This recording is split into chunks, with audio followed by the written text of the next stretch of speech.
ప్రతి ఇంట్లో ఎవరు ఏ సంక్షేమ పథకానికి అర్హులో అంతమంది ఉంటే అంతమందికి అది ఇవ్వడం జరుగుతుంది.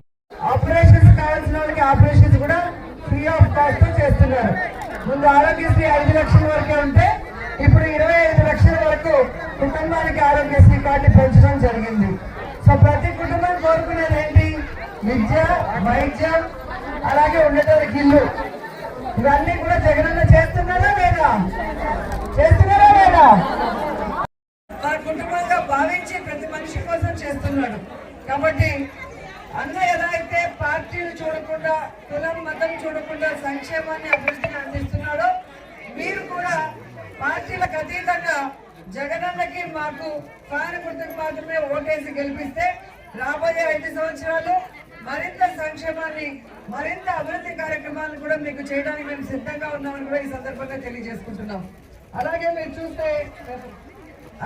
చూస్తే ఈరోజు ప్రతి కుటుంబానికి ఈ సచివాలయ పరిధిలో, అడవి కొత్తూరు సచివాలయ పరిధిలో ఉన్న పేద బడుగు బలహీన వర్గాలకి డీబీటీ ద్వారా 9,54,57,000 రూపాయలు మీ అకౌంట్లలో వేయడం జరిగింది.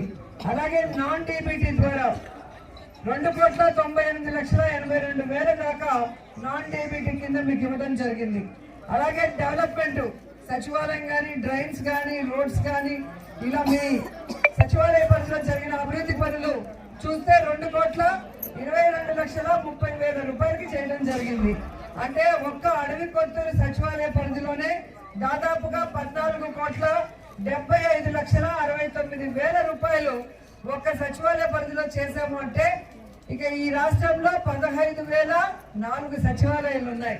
సో ఎన్ని లక్షల కోట్ల రూపాయలు ఈరోజు డీబీటీ, నాన్ డీబీటీ కింద ఇచ్చారు అంటే దాదాపుగా 4,24,000 కోట్లని ఈరోజు డీబీటీ, నాన్ డీబీటీ కింద రాష్ట్రం అంతా జగనన్న ఇవ్వడం మనం గమనించాలి.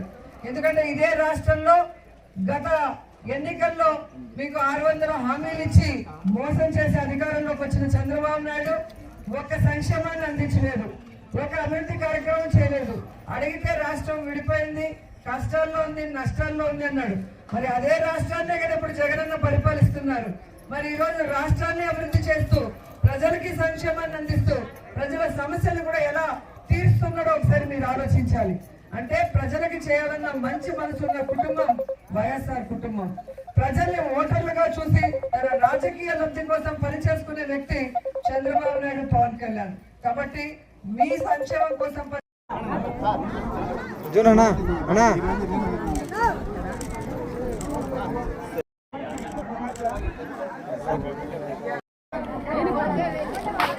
చూడమ్మా